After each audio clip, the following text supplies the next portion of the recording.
Lembaga Hasil Dalam Negeri mengesan 1.4 bilion ringgit pendapatan tidak dilaporkan hasil penguatkuasaan dan audit melalui pelaksanaan sistem e-invoice yang bermula 1 Ogos 2024.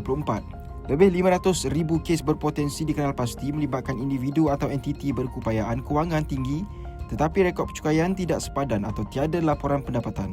Seramai 17,188 pembayar cukai yang sebelum ini tidak mengemukakan borang nyata cukai pendapatan tampil membuat pengakuan sukarela melaporkan pendapatan tertunggak berjumlah 1.4 bilion ringgit dan menyumbang 290 juta ringgit hasil cukai.